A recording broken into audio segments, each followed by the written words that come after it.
Bab 211. Oh ternyata Paman Guru Wu Wei juga ada di sini ya. Coba saya tebak tujuan kedatanganmu. Niko tidak terlihat marah. Wajahnya terus memperlihatkan senyuman. Saya tebak kami kemari untuk menyembuhkan penyakit adik seperguruan. Dan dengar-dengar kamu berhasil mendapatkan giok rui yang terbuat dari batu giok hangat ya. Pasti kamu menggunakan benda itu untuk mengobati adik seperguruan kan? Tapi saya beritahu ya, adik seperguruan itu memiliki tubuh kristal es. Menggunakan benda pusaka apapun tidak akan ada gunanya. Bisa-bisa malah pecah. Baru saja Niko menyelesaikan perkataannya. Pemimpin Busu dan pemimpin Wu Wei tercengang. Mereka berdua menatapnya dengan tidak percaya. Mereka tidak menyangka bagaimana bisa Niko mengetahui hal itu. Omong kosong apa itu? Tubuh kristal es apanya? Semua itu hanya omong kosong, enya dari sini sekarang juga. Pemimpin Wu Wei mengeluarkan kuas Hosu dan melambaikannya ke arah Niko. Tadi Dev juga berkata tentang tubuh kristal es, dan sekarang Niko juga mengatakan hal yang sama. Kalau itu memang nyata, di mana wajah pemimpin Wu Wei harus diletakkan, karena itu dia ingin segera mengusir Niko. Niko mendengus lalu menggenggam kuas Hosu milik pemimpin Wu Wei. Paman Guru Wu Wei, kamu sudah tua, jangan berkelahi lagi. Hati-hati pinggangmu keseleo, kalau sampai keseleo nanti saudara iparku yang muda dan cantik itu akan menderita. Bajingan, saya akan membunuhmu. Pemimpin Wu Wei marah, setelah membuang kuas Hosu dia langsung menendang Niko. Pemimpin Wu Wei memang menikahi seorang gadis yang jauh lebih muda dibandingkan dengannya. Parasnya juga sangat cantik. Sekarang Niko sebagai juniornya malah melontarkan komentar seperti itu. Bagaimana pemimpin Wu Wei bisa menahannya? Niko yang menghadapi jurus dari pemimpin Wu Wei hanya mendengus lalu melayangkan tendangannya juga. Bam! Pemimpin Wu Wei ditendang hingga terbang lalu terjatuh dan tersungkur di tanah. Kakak seperguruan. Pemimpin Busu panik, dan bergegas menghampiri dan memapa pemimpin Wu Wei. Pemimpin Wu Wei terlihat kaget, dia tidak menyangka hanya dalam waktu 2 tahun, kekuatan Niko bertambah pesat. Dev menatap Niko dan menyipitkan matanya, dia melihat saat Niko melayangkan tendangannya tadi dan merasakan adanya pergerakan energi spiritual. Apakah orang ini juga berlatih kultivasi? Dev terlihat penuh keraguan, karena dalam sepengetahuannya, selain Ryu, tidak ada orang lain lagi yang bisa mengendalikan energi spiritual dalam diri mereka, dan yang bisa mengendalikan energi spiritual dalam diri mereka itu pasti para kultivator. Paman Guru, kalian sudah tua, kalian mengaku kalah saja, saya hanya datang untuk mengobati adik seperguruan, kenapa kalian malah memaksaku? Niko berkata dengan tenang. Niko, kenapa kamu bisa tiba-tiba menjadi kuat? Pemimpin Wu Wei sangat bingung, trik apa yang digunakan oleh Niko untuk meningkatkan kekuatannya dengan sangat cepat. Hahaha, ini adalah rahasiaku, saya tidak akan memberitahukannya kepadamu. Hanya saja, sekarang guruku sudah menduduki Yayasan Baka, dan saya akan menjadi penguasa Yayasan Baka yang berikutnya. Niko tertawa keras, wajahnya terlihat sangat bangga. Sampah, pemimpin Wu Wei berkata dengan marah, selain mengkhianati perguruan, sekarang kalian malah memuja ajaran iblis, benar-benar memalukan, hari ini saya pasti akan membersihkan kalian semua. Pemimpin Wu Wei berkata sambil mencoba menyerang Niko lagi. Kakak seperguruan, pemimpin Busu menghalanginya, jelas sekali kalau saat ini mereka bukan lagi tandingannya Niko. Kalau bertarung, kalian tidak akan bisa menang dariku, untuk apa mempermalukan diri sendiri? Saya sudah bilang, saya hanya datang untuk mengobati adik seperguruan, kenapa kalian tidak percaya? Wajah Niko terlihat sedikit tidak sabar. Niko, saya tidak percaya kamu hanya datang untuk mengobati Weni, katakan persyaratanmu. Kata pemimpin Busu. Paman Guru, saya dan Weni sudah seperti kekasih sejak kecil, saya ingin mengobatinya lalu menikah dengannya, apa seperti ini keterlaluan? Niko tersenyum, matanya menatap Weni yang terbaring di ranjang dengan panas. Bab 212. Mimpi, walaupun putriku tidak menikah seumur hidup akan lebih baik daripada menikah denganmu, silakan bermimpi. Pemimpin Busu mengertakkan giginya. Paman Guru, kalau saya tidak menyelamatkan Weni, Weni tidak akan bisa bertahan lebih dari 3 hari, kamu ingin melihat putrimu mati begitu saja. Niko tidak terlihat marah, wajahnya sangat percaya diri. Tuan Dev ini juga tahu kalau Weni memiliki tubuh kristal es, kamu kira hanya kamu yang tahu. Di atas langit masih ada langit, di atas manusia masih ada manusia, kamu tidak perlu menyombongkan diri. Pemimpin Busu melihat ke arah Dev dan berkata dengan penuh hormat, Tuan Dev, kamu mengatakan kalau kamu bisa menyembuhkan putriku, kalau begitu, mohon bantuannya, kami akan keluar dulu. Awalnya pemimpin Busu masih memiliki sedikit keraguan terhadap Dev, namun saat Niko datang dan mengatakan hal yang sama dengan Dev, keraguannya pada Dev seketika menghilang. Dia akan lebih memilih mempercayai Dev dan tidak akan percaya pada Niko, pengkhianat yang tidak memiliki kredibilitas. Niko melihat ke arah Dev dan mengernyitkan keningnya. Dia tidak habis pikir bagaimana ada orang di dunia ini yang tahu tentang tubuh kristal es. Perlu diketahui bahwa perkataannya ini memang bukan hanya dia yang tahu, gurunya, yang merupakan mantan penguasa Yayasan Bakala yang memberitahunya, gurunya juga merupakan mantan guru dari Yayasan Sahara, dan memilih meninggalkan Yayasan Sahara lalu menyembah pada pemimpin Baka. Perlu diketahui kalau pemimpin Baka memiliki kekuatan yang sangat kuat, dia memiliki pedang 7 bintang, dan tidak ada orang yang berani menyinggungnya, kalau tidak pemimpin Busu tidak mungkin membiarkan Nico yang datang mengacau di Yayasan Sahara.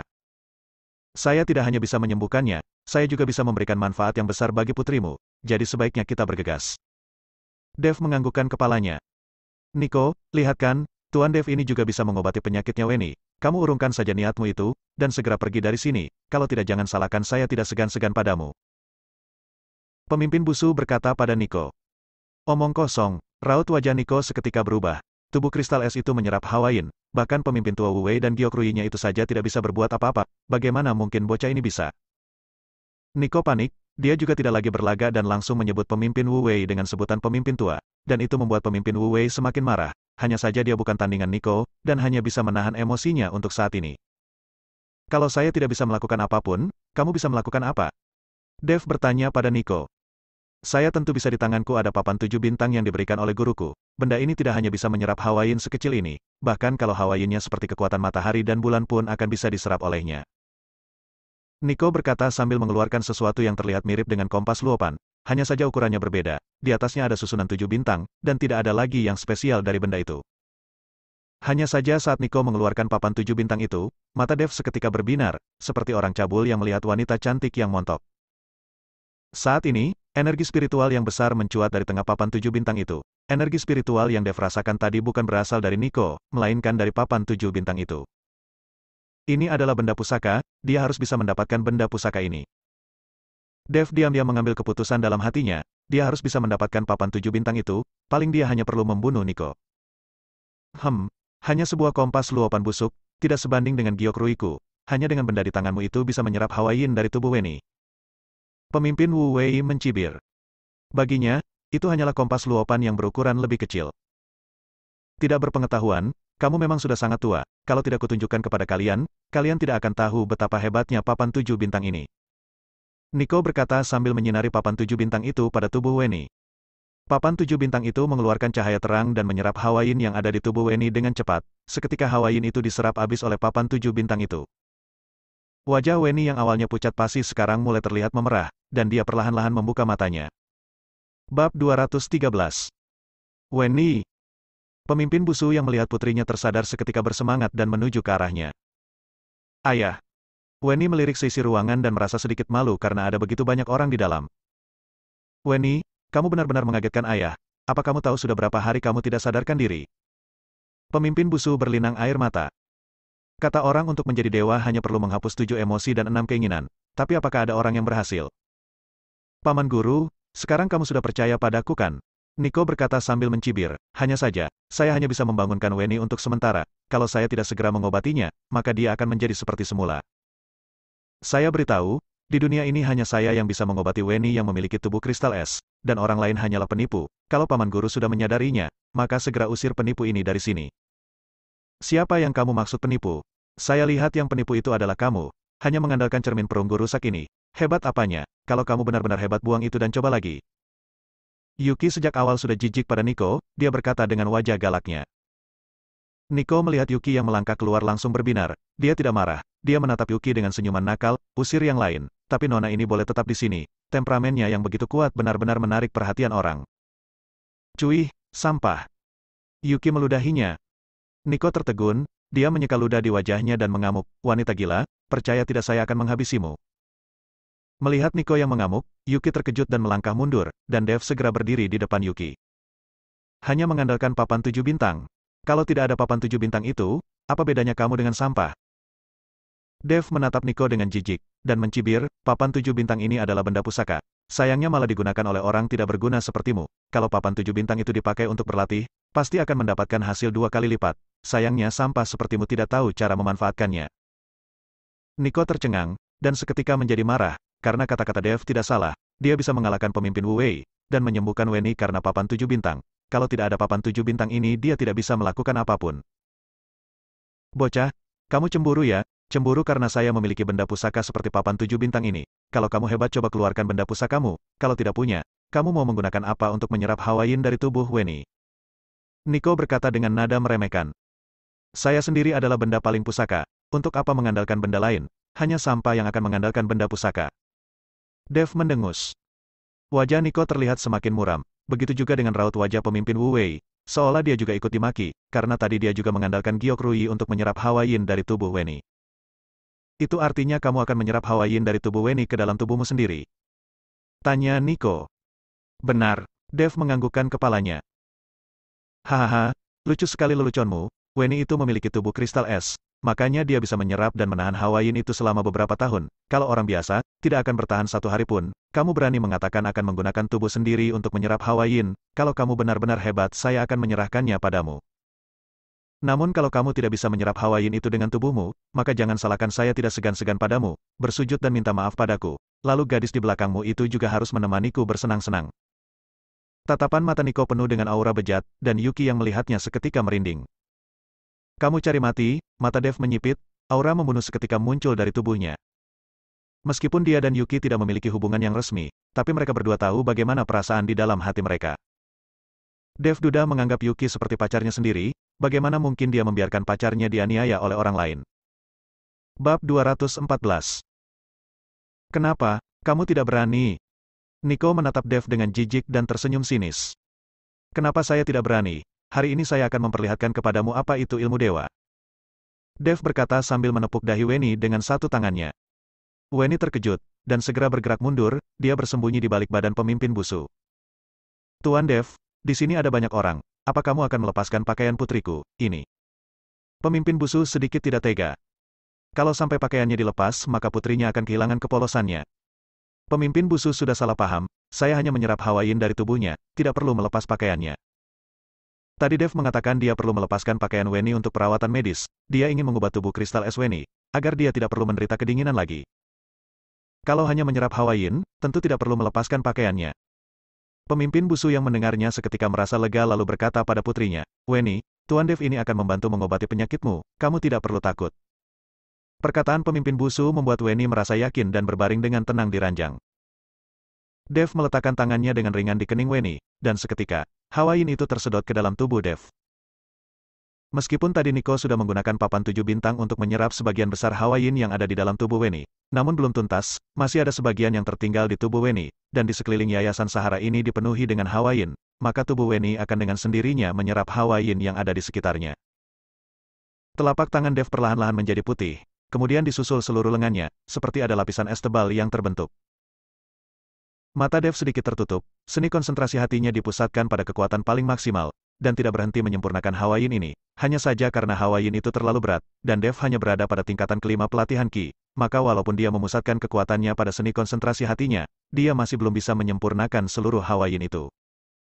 Seketika, seluruh lengan Dev seperti tertutup lapisan es yang tebal, dan itu terus menyebar ke seluruh tubuhnya. Saat melihat situasi itu, Nico tidak bisa menahan diri untuk tidak mencibir. Tuan Dev. Melihat Dev menjadi seperti itu, pemimpin busu tidak bisa tidak berteriak. Dev seperti tidak bisa mendengarnya, dan masih terus menyerap Hawa Yin dari tubuh Weni. Segera, rambut Dev juga menjadi putih, wajahnya juga menjadi buram, sampai akhirnya sekujur tubuhnya terbalut oleh lapisan es dan salju seperti manusia salju. Hahaha, saya kan sudah bilang, tubuh manusia biasa tidak akan bisa menahan Hawa Yin itu, sekarang berubah menjadi bongkahan es kan. Nico yang melihat Dev menjadi seperti itu langsung tertawa dengan puas. Tuan Dev. Dev. Indrawan, Yuki dan yang lainnya juga terkejut dan berteriak. Terutama Yuki yang langsung bergegas menuju ke arah Dev, dia ingin menggunakan panas tubuhnya untuk mencairkan lapisan es yang membalut Dev. Yuki, jangan.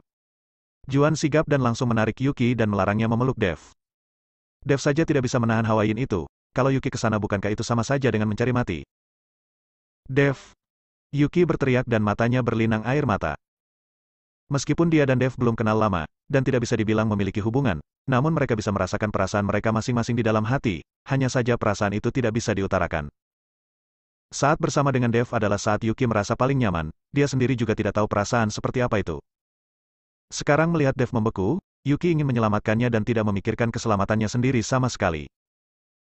Haha, gadis cantik, jangan sedih, masih banyak pria di luar sana. Untuk apa menggantungkan diri pada seorang pria? Lihatlah saya 100 kali lebih kuat daripada bocah yang bernama Dev ini, asalkan kamu menemaniku hingga puas, saya akan menjamin kebahagiaanmu seumur hidup.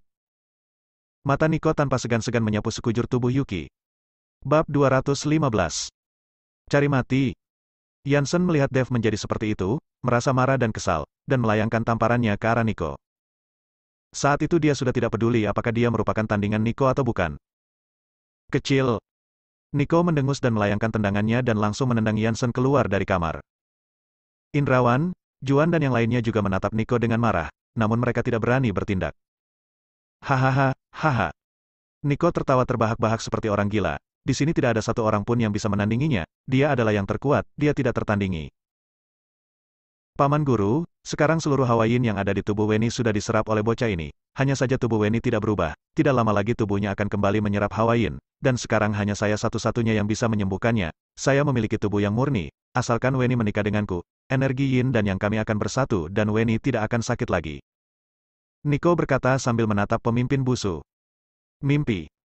Pemimpin Busu menatap Nico dengan jijik, bocah tidak tahu malu ini baru saja menggoda Yuki. Sekarang dia malah ingin Weni menikah dengannya. Benar-benar tidak tahu malu, pemimpin Busu tidak akan membiarkan putrinya menikah dengan orang seperti ini walaupun harus mati. Kalau kamu tidak setuju, maka jangan salahkan saya yang tidak beretika. Nico berkata lalu hendak meraih Weni. Ah! Weni terkejut dan berteriak. Pemimpin Busu langsung marah dan melawan Nico. Bam!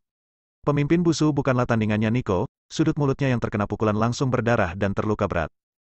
Adik seperguruan, pemimpin Wu Wei juga terkejut, dia mengeluarkan kuas Hosu dan mengibaskannya ke arah Nico. Pemimpin Busu yang melihat itu juga menahan rasa sakitnya dan turun tangan bersama untuk melawan Nico. 2 lawan 1, tapi Nico sama sekali tidak takut, wajahnya masih menunjukkan senyuman sinis. Weni, cepat lari. Pemimpin Busu berteriak pada putrinya, dia akan menggunakan nyawanya sendiri untuk menghalangi Nico, jadi dia menyuruh putrinya untuk kabur. Ayah. Weni melihat pemimpin Busu yang sudah terluka berat, matanya mulai basah. Keponakanku, cepat lari. Indrawan juga bergegas menarik Weni dan mulai berlari, bukan karena Indrawan takut mati. Hanya saja di saat seperti ini orang biasa sepertinya yang tidak memiliki keahlian bela diri, kalau tidak segera lari sama saja dengan mengantar diri menuju kematian. Juan juga menarik Yuki, Yuki, ayo kita pergi. Tidak, saya mau membawa Dev pergi bersama. Yuki berteriak, dia tidak ingin pergi sendiri. Bam bam. 2 suara hantaman terdengar, pemimpin Wu Wei dan pemimpin Busu ditendang oleh Nico hingga terbang, dan Nico langsung menghalangi pintu keluar, dan menatap beberapa orang itu dengan sinis, hari ini, tidak akan ada satupun dari kalian yang bisa kabur dari sini. Kalau ingin tetap hidup silahkan pikirkan cara untuk membuatku senang. Melihat Nico yang tersenyum sinis, Indrawan, Juan dan yang lainnya mulai melangkah mundur. Saat itu, tidak ada satupun yang memperhatikan kalau retakan-retakan kecil mulai muncul pada lapisan es yang membalut Dev yang membeku, retakan itu semakin lama semakin besar. Krek, krek. Suara retakan itu semakin nyaring, dan tatapan semua orang beralih padanya. Ayah, cepat lihat, sudah retak, lapisan esnya sudah retak. Melihat di tubuh Dev mulai retak, Yuki berteriak dengan semangat.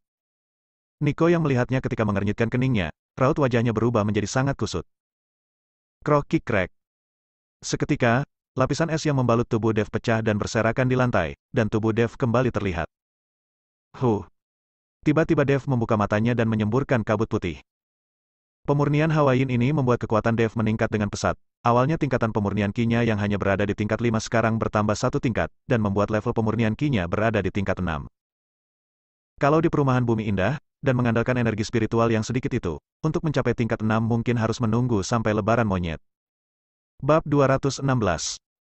Dev, kamu tidak mati, kamu tidak mati. Yuki langsung berlari ke arah Dev dengan semangat dan memeluknya dengan erat. Saat ini, dia sudah tidak peduli dengan pandangan orang lain, dia hanya ingin memeluk Dev dengan erat dan tidak berniat merenggangkan pelukannya. Tubuh Dev masih terasa sedikit dingin, tapi walaupun begitu Yuki tidak peduli dan tidak merenggangkan pelukannya. Lepaskan kalau kamu tidak melepaskanku, saya akan mati dicekik olehmu. Dev berkata sambil batuk-batuk. Yuki yang mendengarnya segera merenggangkan pelukannya, hanya saja saat melihat, Dev tidak kenapa-kenapa dan tersenyum jahil padanya. Yuki memutar bola matanya dan menendangnya dengan keras. Melihat Dev tidak mati yang lainnya juga menunjukkan kebahagiaan mereka dengan ini. Nico tidak akan bisa macam-macam lagi. Bocah, siapa kamu sebenarnya, bagaimana kamu bisa tidak mati setelah menyerap Hawaiian itu? Nico bertanya dengan kebingungan. Saya adalah tuanmu, Dev berkata dengan marah, saat Dev sedang memurnikan Hawaiian. Nico berani memukuli bawahannya Yansen, dan berani berkata tidak sopan terhadap Yuki. Dev mendengarnya hanya saja dia tidak bisa bergerak. Kamu cari mati, Nico yang dimaki seketika menunjukkan raut wajah tidak senang. Sekarang, serahkan papan 7 bintangmu padaku, mungkin saya bisa membuatmu mati dengan cara yang lebih menyenangkan. Dev melambaikan tangannya pada Nico, dia malas berbasa-basi dengan orang seperti itu. Ternyata kamu menginginkan papan 7 bintangku ya? Wajah Nico menjadi suram dan menakutkan. Tangannya menggenggam papan 7 bintang dengan erat seperti tidak ingin memberikannya kepada Dev. Saya sudah memberimu kesempatan, kamu sendiri yang menyia-nyiakannya. Dev menatap Nico dengan acuh tak acuh. Tatapan matanya menunjukkan keinginan untuk membunuh. Bocah, meskipun kamu tidak mati setelah menyerap Hawa Yin itu, bukan berarti kamu bisa menang melawan papan 7 bintangku. Kurangi bualanmu, dan rasakan ini.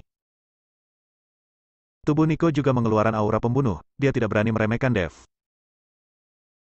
Bisa menyerap Hawa Yin dan tidak mati, pasti bukan orang biasa. Tuan Dev, terima kasih karena kamu sudah menyelamatkan nyawa putriku tanpa imbalan. Hari ini saya hanya bisa membalas kebaikanmu dengan nyawaku, aku akan menahannya di sini, kalian cepat kabur. Pemimpin Busu sudah terluka parah, namun dia kembali bangkit berdiri dan berniat menahan Nico dengan mengorbankan nyawanya agar Dev dan Yeseng lainnya bisa kabur. Dev menarik pemimpin Busu dan berkata sambil tersenyum, hanya menghadapi sampah yang mengandalkan benda pusaka, tidak perlu sampai mengorbankan nyawa. Dev berkata lalu menunjukkan jari kelingkingnya untuk melawan Nico. Bajingan, saya akan membunuhmu. Nico mengamuk dan aura pembunuh dari tubuhnya semakin kuat, dan secara bersamaan, papan 7 bintang yang ada di tangannya juga memancarkan cahaya berkabut. Melihat papan 7 bintang di tangan Nico bersinar, tidak hanya pemimpin Busu bahkan Indrawan dan yang lainnya juga kaget. Sedangkan Dev tersenyum menghina dan menarik kursi untuk duduk. Selain mengandalkan benda pusaka ini, apa kamu punya kemampuan lain? Tanya Dev dengan acuh tak acuh. Bajingan, tidak perlu memancingku, saya tidak akan terpancing, bukukah kamu tidak mati setelah menyerap Hawa Yin? Kalau begitu saya akan membuatmu menyerap lebih banyak Hawa Yin, saya ingin lihat seberapa lama tubuhmu itu bisa bertahan. Setelah selesai berbicara, Nico langsung mendorong papan 7 bintang itu ke depan dan membuat papan 7 bintang itu mengeluarkan Hawa Yin yang menyerang keluar. Suhu di ruangan seketika turun hingga titik beku, dan semua orang langsung memeluk diri mereka dan menggigil. Sedangkan Dev duduk di kursi itu dan tidak bergerak sama sekali, dia juga tidak merasa kedinginan. Hawa Yin itu menyelimuti Dev dan masuk ke dalam tubuh Dev melalui lubang inderanya, dan es salju kembali terlihat di kepala Dev. Hahaha, kali ini saya pasti akan membekukanmu, lalu menghancurkanmu, saya ingin lihat bagaimana kamu bisa hidup. Melihat kepala Dev yang mulai membeku, Nico tertawa terbahak-bahak. Hanya saja, es yang terlihat di kepala Dev hilang dalam sekejap. Tidak peduli bagaimana Hawa Yin itu masuk ke dalam tubuh Dev, itu sama sekali tidak mempengaruhi tubuh Dev. Bagaimana mungkin? Nico terkejut, dan bergegas mengeluarkan semua Hawa Yin yang ada di papan 7 bintang itu. Bab 217. Semua Hawa Yin itu diserap dari tubuh Weni, dan saat ini dikeluarkan untuk membungkus Dev. Dev hanya tersenyum tipis, dia memfokuskan seni konsentrasi hatinya dan mulai memurnikan Hawa Yin yang masuk ke dalam tubuhnya. Sekarang Dev sudah berada di tingkat 6, kecepatan memurnikan energinya juga terlihat bertambah pesat. Dan saat seluruh Hawa Yin yang ada di papan 7 bintang habis diserap, Dev juga tidak membeku lagi, sebaliknya, kekuatannya kembali meningkat drastis. Papan 7 bintang ini benar-benar benda yang bagus, hari ini saya pasti harus mendapatkannya. Dev tidak segan-segan menunjukkan tatapan serakahnya pada papan 7 bintang yang ada di tangan Nico. Dengan adanya papan 7 bintang maka latihan Dev juga akan mendapatkan hasil 2 kali lipat dengan usaha yang sama. Nico terlihat sedikit panik, bagaimana Dev bisa menyerap begitu banyak Hawa Yin dan tidak mengalami apapun. Lantas orang ini juga memiliki benda pusaka di tubuhnya. Nico curiga kalau Dev memiliki benda pusaka di tubuhnya, kalau tidak dia tidak mungkin mempunyai kekuatan seperti itu hanya dengan mengandalkan tubuhnya, siapapun tidak akan berani menyerap begitu banyak Hawa Yin, bahkan gurunya. Pemimpin baka pun tidak bisa melakukannya. Bajingan, kamu juga mengandalkan benda pusaka kan, kalau tidak kamu tidak mungkin bisa menerima begitu banyak Hawa Yin. Nico menatap Dev dengan penuh kecurigaan. Dia ingin menemukan benda pusaka yang disembunyikan oleh Dev, namun setelah dia melihat sesaat, dia tidak tahu di mana Dev menyembunyikan benda pusaka itu. Mendengar ucapan Nico, Dev tersenyum sinis, saya sudah bilang, saya sendiri adalah benda pusaka, kalau kamu punya kemampuan, silakan keluarkan saja. Bajingan, jangan mengira dirimu paling hebat karena bisa menerima begitu banyak Hawa Yin dan tidak mati, hari ini saya akan menunjukkan padamu kehebatanku. Nico berkata lalu tiba-tiba memindahkan posisi 7 bintang yang ada di papan 7 bintang.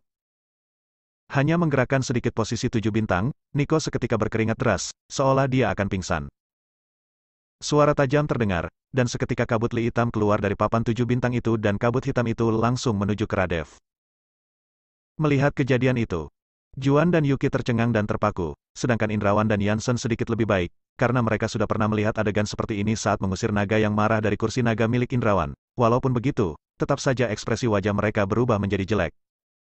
Roh Yin, itu adalah Roh Yin, Tuan Dev, berhati-hatilah. Pemimpin Busu tiba-tiba berteriak, dan bergegas mengangkat jarinya lalu mulai membacakan mantra. Pemimpin Wu Wei juga meletakkan tangannya di bahu pemimpin Busu, karena sekarang pemimpin Busu sedang terluka berat, kekuatannya tidak akan cukup untuk mengusir roh-roh halus ini. Jadi dia harus membantu pemimpin Busu mengerahkan tenaganya. Hanya saja tidak peduli bagaimana pemimpin Busu melafalkan mantra pengusir roh, roh-roh halus itu tidak takut sedikitpun. Segera, kabut hitam itu memenuhi seluruh ruangan, dan mulai terdengar suara tangisan, teriakan dan raungan yang sangat menakutkan. Saat ini kabut hitam itu mulai mengembun dan berubah menjadi sosok monster bertaring dan memiliki cakar yang langsung bergerak menghampiri Dev. Hanya Roh Yin berani melukaiku. Dev menyeringai dan senyuman penghinaan terlihat di wajahnya.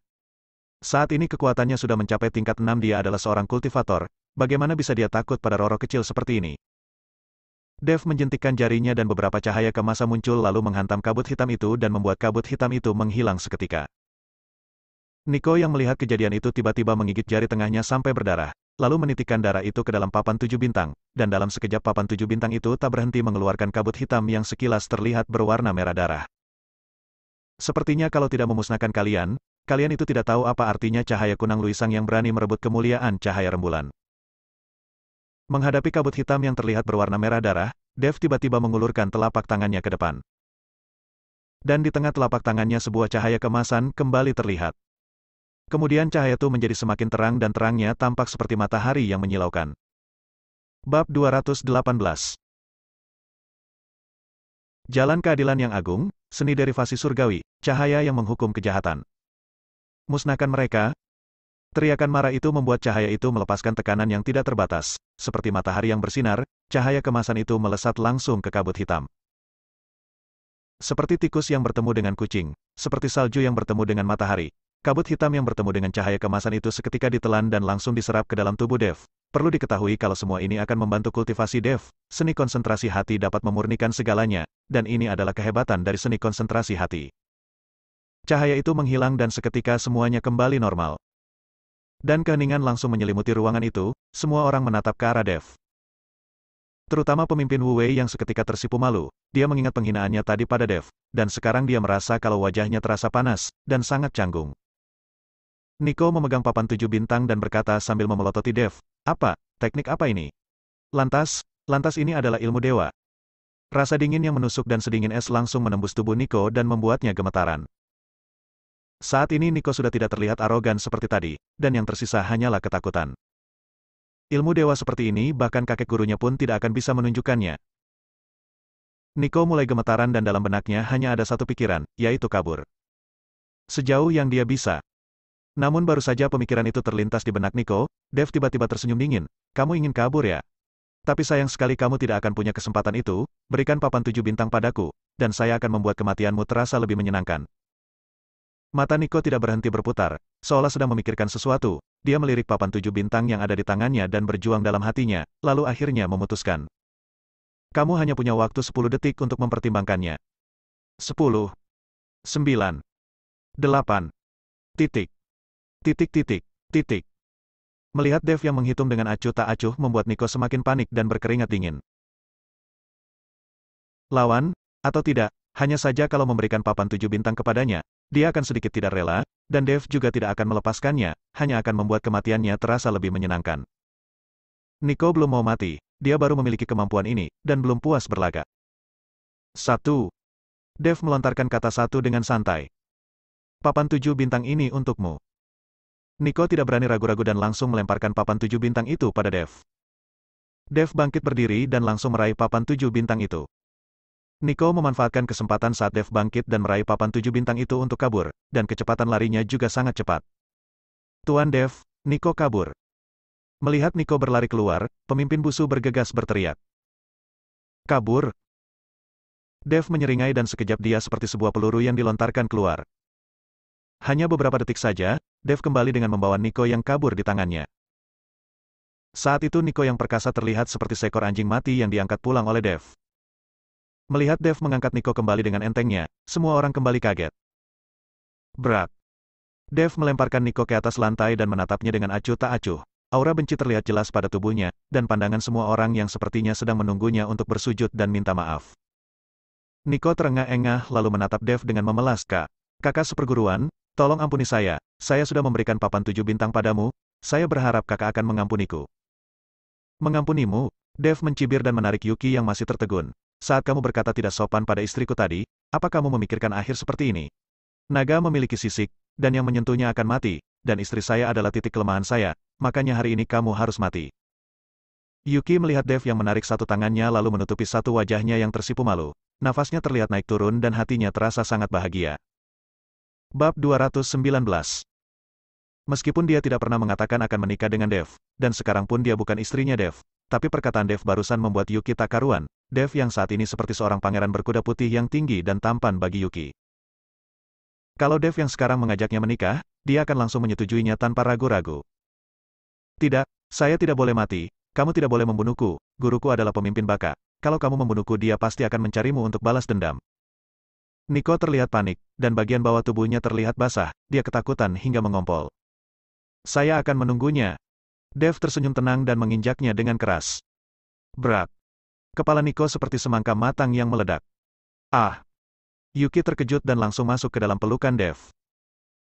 Melihat pemandangan di depannya, Juan memiliki perasaan campur aduk di hatinya, sementara Yansen dan Indrawan yang ada di sampingnya memikirkan Juan dan melemparkan tatapan iri. Kalau status mereka dibandingkan, masih ada perbedaan di antara Juan, Indrawan dan Yansen. Walaupun Juan berstatus sebagai orang terkaya di kota Surau, namun dalam zaman yang mengandalkan seni bela diri ini, hanya berstatus sebagai pebisnis saja tidak bisa dibilang memiliki status yang tinggi. Kecuali, di antara anggota keluarganya ada seorang ahli bela diri, atau pernah memiliki anggota keluarga yang dulunya merupakan ahli bela diri, baru bisa dianggap sebagai keluarga yang memiliki status tinggi. Sekarang, Juan sudah mendapatkan seorang menantu seperti Dev, maka status keluarga Tanaka pun tidak perlu diragukan lagi, dan di kemudian hari Indrawan maupun Yansen harus menunjukkan sikap hormat mereka kepada Juan. Pak Juan Tanaka, selamat ya, selamat. Indrawan berbisik menyelamati Juan. Juan tersenyum tipis, Tuan Indrawan, masih terlalu dini, anak muda zaman sekarang sulit ditebak. Karena Pak Juan mengatakan sulit ditebak, kenapa tidak segera dijadikan saja, agar tidak banyak bermimpi di malam hari. Indrawan tersenyum pada Juan, dan Juan langsung mengerti apa maksud dari Indrawan. Pemimpin Busu menyuruh seseorang untuk membersihkan kamar, dan setelah dibersihkan, barulah Yuki keluar dari pelukan Dev. Kamu sengaja mencari kesempatan dariku. Yuki bertanya pada Dev. Siapa yang mencari kesempatan darimu? Jelas-jelas kamu sendiri yang memelukku. Kata Dev dengan bingung. Saya tidak membahas itu, yang saya maksud tadi kenapa kamu mengatakan saya ini istrimu. Bukankah itu namanya mencari kesempatan? Yuki berpura-pura marah. Oh, saya kira kamu bersedia menjadi istriku. Ternyata hanya angan-anganku ya, kalau begitu saya tidak akan mengatakannya lagi. Dev berkata dengan tenang, setelah berkata dia berbalik dan berjalan keluar dari kamar. Namun saat dia berbalik, sudut bibir Dev terangkat, dia diam-diam tersenyum. Yuki tertegun, dan sedikit bingung, dia tadi hanya sedang bercanda dengan Dev, kenapa Dev tidak menyadarinya? Juan juga seketika menjadi bingung dan langsung menjitak kepala Yuki, bicara apa kamu? Kalau bukan karena Dev kita semua pasti sudah mati, lihatlah kamu malah membuat Dev sedih, cepat pergi hibur dia. Yuki sedikit tidak mau melepas egonya, namun pada akhirnya dia menggertakkan giginya dan berlari keluar. Tuan Indrawan, saya akan segera mengambilkan kuas spiritual dan batu sinabar yang diperlukan oleh Tuan Dev. Pemimpin Busu berkata lalu berjalan menuju kamar lain yang ada di samping lalu sesaat kemudian, dia keluar dengan kuas spiritual dan batu sinabar, lalu menyerahkannya kepada Indrawan.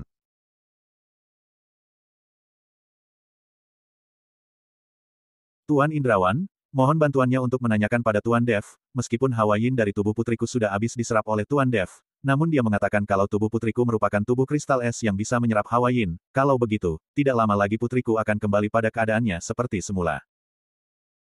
Pemimpin Busu berkata dengan wajah memelas pada Indrawan. Baik, saya akan menanyakannya pada Tuan Davel. Indrawan mengambil kuas spiritual dan batu sinabar, lalu menganggukkan kepalanya. Tapi saat Indrawan bersiap keluar untuk bertanya pada Dev, dia mendengar suara teriakan Yuki dari luar, Dev bajingan, berani membohongiku, saya akan membunuhmu. Melihat Dev yang tertawa bahagia menuju ke dalam kamar, dan Yuki mengejarnya di belakang, Juan segera menghalanginya. Bab 220. Tempat apa ini? Jangan berlari dan membuat keributan sembarangan. Juan menceramahi Yuki, lalu tersenyum canggung pada Indrawan dan pemimpin Busu yang ada di belakangnya.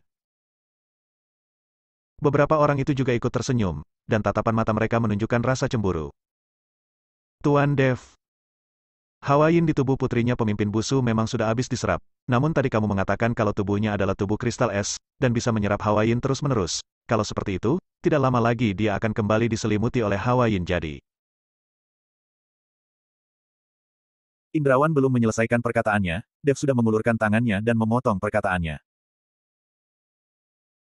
Pemimpin Busu, untuk sementara waktu putrimu tidak akan kenapa-kenapa. Tubuh kristal esnya adalah jenis tubuh yang sangat langka. Dengan kekuatanku saat ini, saya bisa menyerap seluruh Hwayin yang ada di dalam tubuhnya. Hanya saja saya berharap dia bisa mendalami ilmu pelatihan dan sampai nanti saat kekuatan saya sudah bertambah saya akan membantunya mengganti jenis tubuhnya ini. Dan untuk sekarang hanya bisa seperti ini dulu, saya akan datang secara teratur untuk menyerap Hwayin yang ada di dalam tubuhnya. Kata Dev pada pemimpin Busu.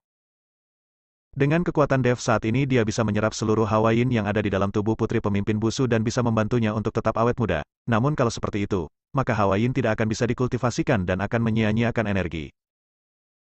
Karena itu Dev berencana menunggu hingga kekuatannya meningkat lalu membantu putri pemimpin Busu untuk kultivasi. Hanya saja Dev masih memiliki sedikit rasa egois, karena Hwayin ini sangat membantu Dev dalam kultivasi. Jadi dia ingin memanfaatkan kesempatan ini untuk menyerap Hwayin dari tubuh putri pemimpin Busu untuk meningkatkan kekuatannya sendiri. Terima kasih Tuan Dev, terima kasih Tuan Dev. Pemimpin Busu berkata sambil hendak bersujud pada Dev. Dev langsung menariknya. Pemimpin Busu, tidak perlu segan-segan, saya juga datang karena kuas spiritual dan batu sinabar, anggap saja kita sedang bertukar ya. Tuan Dev adalah penyelamat nyawa putriku. Itu tidak sebanding dengan saya yang hanya memberikan kuas spiritual dan batu sinabar. Kelak apabila Tuan Dev perlu menggunakan tempat saya, silakan katakan saja saya tidak akan pernah menolak. Kata pemimpin Busu dengan hormat. Tuan Dev, tadi saya tidak tahu diri dan berani menghina Tuan Dev. Saya berharap Tuan Dev tidak marah. Pada saat ini, pemimpin Wu Wei juga berjalan keluar, dan meminta maaf pada Dev dengan canggung. Kekuatan yang ditunjukkan oleh Dev sudah membuat dia kagum setengah mati. Kedua pemimpin, kalian terlalu sungkan, karena masalah di sini juga sudah selesai, saya tidak akan mengganggu lagi. Dev yang sudah mendapatkan kuas spiritual dan batu sinabar tidak sabar ingin segera pulang dan menyembuhkan mata ibunya. Saat mereka turun dari Gunung Sahara, langit sudah gelap, dan Benito menunggu di bawah kaki gunung. Yuki menawarkan diri untuk mengantar Dev pulang ke perumahan Bum Indah, dan Irawan yang lainnya naik ke mobil satu lagi. Kamu ini seorang anak gadis, tidak pulang malah bersikeras mengantarku pulang, untuk apa? Dev yang duduk di kursi penumpang bertanya pada Yuki. Saya kan istrimu, kalau saya tidak mengantarmu, siapa yang mengantarmu? Karena tidak ada orang lain di samping mereka, Yuki pun tidak ragu-ragu lagi. Dev kehilangan kata-kata, dia berhenti sejenak lalu berkata, kita tidak bertunangan. Tidak menikah? Bagaimana bisa kamu menyebut dirimu istriku? Lagi pula saya tidak punya uang untuk menikahimu. Kamu tidak punya uang, saya punya, saya yang akan menafkahimu, pokoknya saya hanya mau denganmu. Yuki menatap Dev, mengangkat alisnya sedikit, dan berkata dengan agak menantang. Melihat Yuki yang seperti itu Dev tertawa, dia sudah sejak awal jatuh hati terhadap Yuki. Entah itu penampilan, sosok, atau pengalaman hidup, termasuk kepribadian, semua itulah yang disukai oleh Dev. Hanya saja sekarang Dev masih memiliki pemikiran untuk bersama dengan Yuki. Sejak berjalan menuju dunia kultivasi, Dev merasakan perubahan besar pada dirinya. Mungkin karena kekuatannya yang bertambah pesat, dan kultivasi juga membuat Dev menuju ke keabadian, dia bisa memperpanjang usianya sesuka hatinya. Namun Yuki, dia hanyalah gadis biasa. Bab 221. Dev berencana memutuskannya setelah dia kembali dari pulau tak bernama pada bulan 7 hari ke-15. Dia ingin melihat apakah akan ada peluang besar, dan mungkin dia juga bisa membawa Yuki berjalan menuju dunia kultivasi. Kenapa? Saya nona muda dari keluarga Tanaka sudah terburu-buru ingin menikah denganmu, lantas kamu tidak bersedia? Melihat Dev yang terdiam, Yuki sedikit tidak senang. Bukan. Dev menggelengkan kepalanya, saya yang miskin ini kalau bisa memperistri wanita sepertimu, sudah boleh segera membakar dupa besar, hanya saja saya ini seorang pria, mana boleh membiarkan kamu yang menakahiku, saya harus berusaha sendiri, agar bisa menjadi orang yang kamu kagumi di masa depan. Saat mendengar ucapan Dev, Yuki merasakan kehangatan di dalam hatinya dan tersenyum bahagia. Tidak disangka kamu bisa berkata semanis itu, hanya saja kamu memang tidak perlu berusaha. Saya akan mengatakan pada ayah untuk mengalihkan seluruh kekayaan keluarga Tanaka kepadamu. Lagi pula perusahaanku juga sudah diberikan padamu, dan kamu juga sudah menjabat sebagai presiden direktur. Dia juga tidak akan peduli tentang perusahaan lain. Lagi pula dia hanya memiliki saya, satu-satunya putrinya. Dev kehilangan kata-kata, apa bedanya ini dengan menafkahinya? Sudahlah, mari bicarakan hal yang serius. Bagaimana dengan bahan-bahan obat yang saya minta tolong kamu carikan? Ini sudah beberapa hari. Dev tahu kalau dia tidak bisa memperdebatkan masalah pernikahan dengan Yuki lagi. Bisa-bisa gadis ini akan langsung menariknya ke Kua untuk membuat surat nikah besok. Seharusnya sudah hampir rampung, besok saya akan mendesak mereka lalu memberikannya kepadamu. Karena beberapa bahan obat yang diperlukan Dev sangat berharga dan membutuhkan waktu untuk mendapatkannya, dan Yuki tidak menemui Dev belakangan ini karena sibuk mencari bahan-bahan obat itu. Tepat saat Yuki berbicara, hembusan angin tiba-tiba menyapu, dan bulan mulai tertutup oleh awan hitam. Sepertinya hujan deras akan turun. Tar. Buam duar-duar. Setelah kilatan petir, terdengar bunyi guntur yang bergemuruh. Ah! Yuki berteriak kaget, tangannya gemetaran dan langsung mengarahkan mobilnya menuju parit. Dev sigap dan segera meraih kemudi mobil, dan Yuki langsung memeluk Dev. Saya takut petir. Tubuh Yuki gemetaran. Dev tidak menyangka Yuki yang sudah dewasa masih takut pada petir, lalu menertawainya, kalau kamu ingin memelukku, katakan saja, untuk apa membuat alasan seperti ini? Cih, siapa yang ingin memelukmu? Yuki langsung melepaskan diri dan memelototi Dev. Dia membuka sabuk pengamannya dan berkata, kamu saja yang menyetir, saya tidak mau menyetir lagi. Dev tidak berdaya dan mengambil alih menyetir. Saat itu hujan deras mulai turun. Dan saat Dev sampai di perumahan Bumi Indah, dan sudah hampir mencapai puncak gunung, dia menemukan seorang wanita yang memegang payung, seperti sedang menunggu seseorang. Dev menyetir mendekat dan saat membuka jendela, dia baru menyadari orang itu adalah Sana. Saat itu, Sana memang memegang payung tapi seluruh tubuhnya sudah basah kuyup, dan saat melihat Dev pulang, dia langsung menghampiri. Dev, akhirnya kamu pulang juga, saya sudah menunggumu seharian. Sana memegangi kaca mobil, saya sudah tahu saya salah, semua ini terjadi karena Navarro memaksaku, kalau saya tidak menikah dengannya, dia akan mencari orang untuk membunuh paman dan bibi, saya tidak punya cara lain. Dan saya bersikap seperti itu padamu juga karena Navarro yang menghasutku, saya salah, saya benar-benar menyesal. Di dalam hatiku hanya ada kamu, saya hanya menyukaimu seorang, apa kamu sudah lupa saat kita kuliah, kita pergi melihat teratai putih bersama, lalu melihat bintang. Saat itu kamu memegang tanganku, dan berkata akan menjagaku seumur hidup kita tidak akan berpisah seumur hidup, apa kamu sudah lupa? San menatap Dev dengan tatapan menyedihkan, tetesan air di wajahnya tidak jelas entah hujan atau air mata. Dev melihat Sana yang seperti itu malah merasakan jijik, dia sudah kehilangan seluruh perasaannya terhadap Sana sejak awal, bahkan dia tidak merasa benci padanya, orang seperti ini tidak layak untuk mendapatkan sedikit perasaan pun darinya, meskipun perasaan adalah kebencian. Bagi Dev, Sana seperti seekor bemut, siapa yang akan membenci seekor semut? Sudah selesai bicara kalau sudah, saya mau pulang. Dev menatap Sana dengan dingin. Bab 222. Belum, saya belum selesai. Sana menggelengkan kepalanya dengan kuat, Dev, maafkan saya benar-benar terpaksa, saya juga tidak punya cara lain. Kamu terpaksa atau tidak ada lagi hubungannya denganku. Dev menaikkan kaca jendela mobil. Tapi Sana terus menempel di jendela mobil dan tidak mau melepaskan diri. Saat itu, Yuki yang ada di kursi penumpang marah, dia mengabaikan hujan deras yang sedang mengguyur dan langsung membuka pintu mobilnya dan turun. Kamu ini tidak tahu diri ya? Cepat lepaskan, kalau kamu masih berani mengganggu suamiku, percaya tidak saya akan menyuruh orang untuk mematahkan kakimu. Yuki berteriak pada Sana lalu menatap Sana dengan jijik, kamu kira kamu ini siapa? Kalau dibandingkan denganku, apa kehebatanmu? Apa kamu lebih kaya dariku? Apa kamu lebih kuat dariku? Apa kamu lebih cantik dariku? Kamu tidak sebanding denganku dari segi manapun, kenapa Dev harus memaafkanmu, dan memilihmu? Kuda yang baik tidak makan rumpul di belakangnya, karena kamu sudah menyia-nyiakan dia, sekarang datang untuk memohon padanya juga sudah terlambat, cepatnya.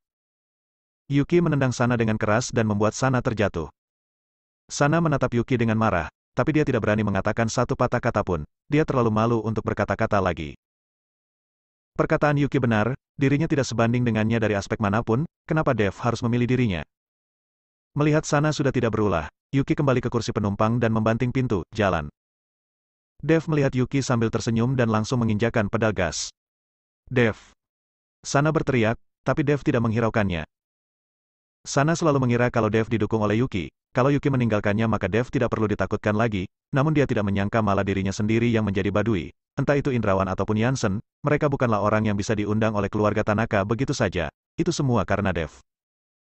Sana tidak mengerti, apa perubahan yang terjadi pada Dev, kenapa semua orang terkemuka menjadi begitu menghormatinya. Tersenyum apa kamu? Apa kamu merasa saya sangat galak? Tanya Yuki sambil memelototi Dev. Dev segera menggelengkan kepalanya, tidak galak, saya suka kepribadian seperti ini. Benarkah? Yuki tersenyum, beraninya menggoda suamiku di depanku, saya tidak mengutus orang untuk mematahkan kakinya saja sudah syukur. Segera, mobil mereka berhenti di depan pintu villa perumahan Bumi Indah. Dev turun dari mobil dan berkata pada Yuki, kamu sudah boleh pulang. Kemana? Saya saja basah kuyup begini, kalau langsung pulang saya bisa demam. Yuki berkata sambil turun dari mobil juga. Apa maksudmu? Kamu berencana tinggal di sini? Tanya Dev dengan kaget. Kenapa? Apa saya tidak boleh tinggal di sini? Kamar di sini banyak, kenapa tidak boleh tinggal di sini? Apa jangan-jangan kamu mengira saya ingin tidur sekamar denganmu? Jangan bermimpi. Setelah berkata, Yuki langsung berjalan masuk ke dalam villa. Dev menatap punggung Yuki, wajahnya terlihat pasrah tapi dalam hatinya sudah sangat bersemangat. Meskipun dia sudah menjadi kultivator, dan mengalami perubahan suasana hati yang besar, namun bagaimanapun Dev masih seorang pria. Seorang pria normal pasti akan memikirkan hal-hal yang dipikirkan oleh pria pada umumnya. Dev, sudah larut malam dan hujan deras begini, kemana saja kamu? Mendengar suara pintu dibuka, Selin bertanya dengan nada yang cemas. Bibi, maaf, kami pergi mendaki gunung tadi, jadi pulangnya kemalaman. Mendengar suara Selin, Yuki sibuk menjelaskan. Oh, ternyata Yuki ya, tidak apa-apa, ayo duduk, di luar hujan deras, tidak kehujanan kan? Selin yang mendengar suara Yuki seketika tersenyum sumringah. Dia melangkah menghampiri Yuki dan merabanya, lalu menyadari kalau Yuki basah kuyup, lalu berkata dengan cemas, aduh, ternyata kehujanan, Bibi tidak memiliki baju untuk kamu ganti, bagaimana ini? Bibi, jangan khawatir, di atas ada satu kamar dan ada pakaianku di sana, saya akan ke atas untuk berganti. Kata Yuki sambil tersenyum. Bab 223. Aduh, lihatlah ingatanku ini, saya sudah lupa, tentu saja di sini ada kamarimu, dan tentu saja ada pakaianmu, kalau begitu cepat berganti, jangan sampai demam.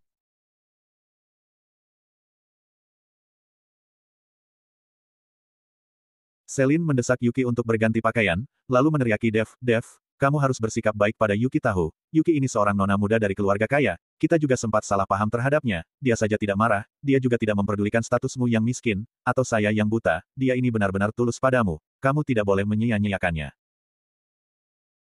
Ibu, jangan bicarakan hal ini dulu, saya akan mengobati matamu dulu, matamu ini buta karena kamu terus menangis, jadi tidak sulit disembuhkan. Dev sudah memiliki kuas spiritual dan batu sinabar, sudah bisa mengobati mata ibunya dengan mudah.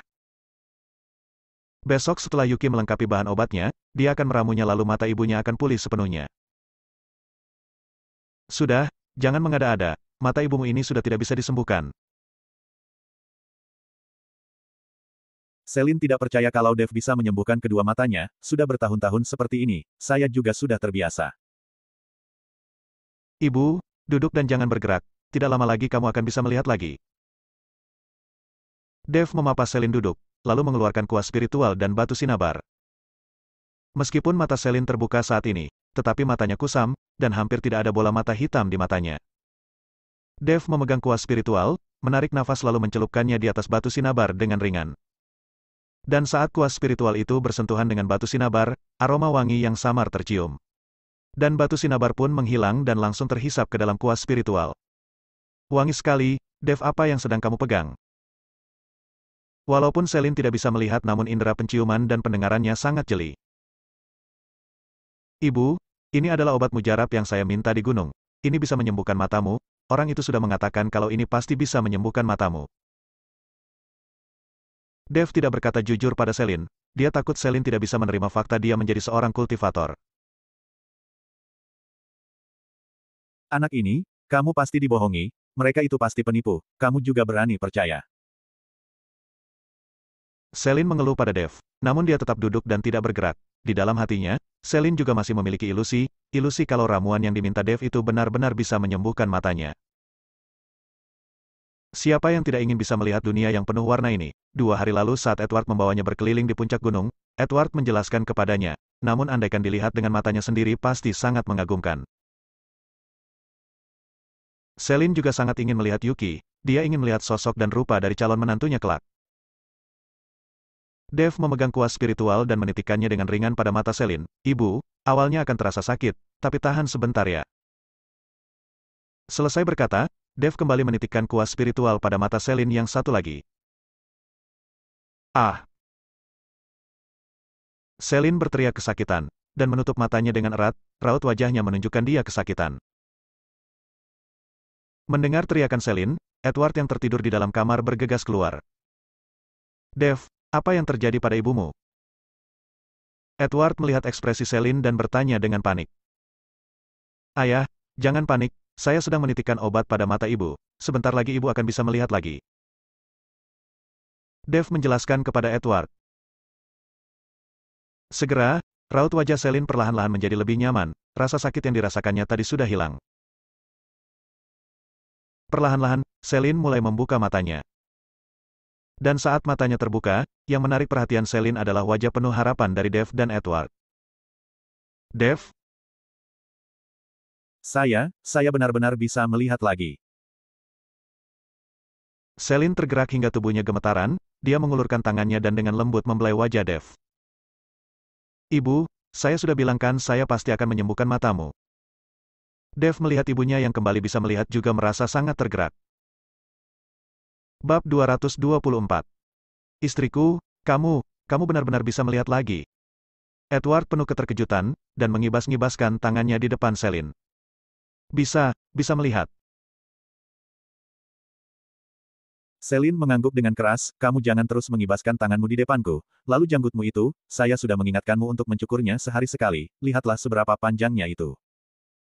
Edward memegang janggut di wajahnya sendiri, dan raut wajahnya seketika bersemangat. Dia berkata, istriku, baguslah, bagus sekali, kamu benar-benar bisa melihat. Edward, pria yang tangguh ini, malah tergerak hingga matanya memerah. Dev melihat ayah dan ibunya yang begitu bahagia juga tersenyum. Sejak kecil dia tidak pernah melihat ayah dan ibunya bertengkar. Meskipun ayahnya pria yang keras, dan punya pandangan sendiri dalam cara mendidik, namun Dev bisa merasakan perasaannya terhadap Selin. Edward hanya tidak suka menunjukkan perasaannya saja. Apa yang kamu lakukan, putramu di sini? Selin yang sedikit malu langsung mendorong Edward. Hahaha, istriku, saya akan membawamu berjalan-jalan di luar, pemandangannya bagus sekali. Edward tertawa dan bersiap menarik Selin keluar untuk melihat pemandangan puncak gunung. Ada apa? Apa yang membuat kalian begitu bahagia? Yuki berganti gaun putih dan berjalan turun. Selin menoleh ke arah suara itu, dan saat dia merlibat Yuki, dia tertegun. Dia pernah membayangkan sosok Yuki di dalam benaknya berkali-kali, karena bagaimanapun dia seorang nona muda, cara bicaranya juga begitu indah, pasti juga sangat cantik. Tapi, saat ini Selin terpaku, karena dia melihat Yuki tidak hanya sangat cantik, tapi bagaikan seorang dewi. Yuki, kamu cantik sekali. Selin tidak bisa tidak memujinya. Yuki yang sedang turun dan mendengar pujian Selin juga tercengang. Bibi, kamu sudah bisa melihat. Iya, saya bisa melihat, saya sudah pernah membayangkan betapa cantiknya dirimu. Tapi saat melihatmu, kamu jauh lebih cantik daripada bayanganku, seperti seorang dewi. Selin menghampiri Yuki dan meraih tangannya. Yuki tersipu, Bibi, jangan memujiku seperti ini, saya jadi malu. Bibi tidak sekedar memuji, kamu memang sangat cantik, biarkan Bibi melihat lebih jelas. Selin menatap Yuki dengan seksama, dan membuat Yuki menjadi lebih malu lagi. Ibu, ayah ingin membawamu keluar melihat pemandangan malam, sekarang sudah tidak hujan lagi. Kalian cepat pergi, pemandangannya sangat cantik. Dev berkata pada Selin. Kalau Selin terus seperti ini, Yuki akan merasa sangat canggung. Benar, Saya akan membawamu berjalan-jalan, dari sini kita bisa melihat pemandangan seluruh kota surau, sangat indah. Edward berkata sambil menarik Celine. Celine yang mendengarnya seketika bersemangat, lalu berkata pada Yuki, Yuki, sudah sangat larut, tidak usah pulang, menginap saja di sini, besok pagi Bibi akan membuatkanmu sarapan. Celine ditarik pergi oleh Edward. Dev menatap Yuki dan bertanya, kamu benar-benar akan menginap di sini? Tentu saja. Yuki mengangguk, saya akan ke atas dan tidur. Besok pagi kalau saya telat bangun, tolong bangunkan saya. Melihat Yuki yang menaiki tangga dan membuat paha putihnya semakin terekspos, Dev menelan ludahnya dan berjalan kembali ke kamarnya. Dia tidak berani melihat lagi. Dia takut dia tidak bisa mengontrol dirinya. Yuki yang melihat Dev berbalik pergi, menggerutu dengan kesal, dasar bodoh. Keesokan paginya, Dev masih terlarut dalam kultivasinya. Setelah mendapatkan papan 7 bintang, kultivasinya Dev menjadi jauh lebih cepat. Setelah banyak menunda kultivasinya, Dev harus bergegas mengejar ketinggalannya. Hanya saja dengan peningkatan kekuatannya, keperluan Dev terhadap berbagai sumber daya juga semakin banyak. Hanya dalam waktu 1 malam, energi kebencian dan energi spiritual yang tersimpan di dalam papan 7 bintang itu hilang separuh, dan Dev masih belum merasakan kekuatannya bertambah dengan signifikan. Masih tidak sebanding dengan jamur Lingzi waktu itu. Bab 225. Bangunlah, matahari sudah bersinar terang, dasar malas. Yuki memukul pintu kamar Dev dengan kuat. Dev menghembuskan nafasnya dan membuka matanya. Saat melihat cahaya di papan 7 bintang yang meredup, Dev menghela nafasnya. Awalnya dia mengira papan 7 bintang ini akan membantu meningkatkan kultivasinya, tapi sepertinya dia terlalu polos. Sekarang, energi yang tersisa di papan 7 bintang ini sepertinya tidak akan cukup untuk mendukung kultivasinya selama 1 malam. Tampaknya dia harus kembali mengandalkan energi spiritual yang tipis ini untuk berkultivasi. Tapi kalau seperti itu, peningkatan kekuatannya mungkin akan terasa saat lebaran monyet. Masih tidak mau bangun. Yuki kembali mengetuk pintu dengan keras. Dev turun dari tempat tidur dan membuka pintu. Yuki memelototinya, sarapan sudah siap, cepat turun untuk makan. Oh. Dev merespon satu kata, lalu melihat ke arah ruang makan, dan terlihat sedikit tidak senang. Sepertinya ke depannya saya tidak bisa ke kantor setiap hari. Dev harus memanfaatkan waktu untuk kultivasi, dia tidak bisa berangkat kerja setiap hari, karena sekarang dia juga sudah menjabat sebagai presiden direktur, juga tidak perlu berangkat kerja setiap hari. Yuki tertegun sejenak, dia mengira dia sudah menyinggung Dev tanpa sengaja. Setelah melihat ekspresi Yuki, Dev segera menjelaskan, ada satu masalah penting yang harus saya lakukan, dan sepertinya akan membutuhkan waktu lama. Tidak masalah, lagi pula perusahaan juga sudah berada di jalur yang benar. Yuki tersenyum. Setelah sarapan, Yuki pun pergi, dia tidak mungkin terus tinggal di sana, karena dia dan Dev belum menikah. Bahkan belum bertunangan, dan tidak memiliki hubungan resmi, keduanya hanya saling memahami perasaan satu sama lain. Setelah Yuki pergi, ada seseorang yang mengantarkan 2 kantong bahan obat untuk Dev. Itu adalah bahan yang disiapkan oleh Yuki, di dalamnya ada jamur Lingzi dan ginseng yang sudah berusia ratusan tahun, dan lain-lain. 2 kantong bahan obat itu saja sudah berharga setidaknya miliaran. Saat kantong itu dibuka, Dev langsung merasakan energi spiritual yang kuat memenuhi seisi ruangan. Bahan obat yang berharga ini mengandung banyak energi spiritual, dan saat merasakan energi spiritual yang kuat itu Dev sedikit tidak bisa menahan diri, dan ingin meramu bahan obat ini menjadi pil penambah energi. 1 butir pil penambah energi akan lebih efektif dibandingkan dengan kultivasi Dev semalaman. Tapi pada akhirnya, dia tetap menahan dirinya, bahan obat ini disiapkan untuk diramu menjadi pil obat untuk menyembuhkan ibunya dan Juan. Kalau dia meramunya menjadi pil penambah energi, bagaimana dengan mereka? Setelah menghilangkan pemikirannya untuk membuat pil penambah energi, Dev mulai menyatukan ibu jarinya dan jari manisnya, lalu mulai membaca formula, energi spiritual berputar dengan gila pada dantiannya, dan segera, kobaran api berwarna biru muncul di jari Dev.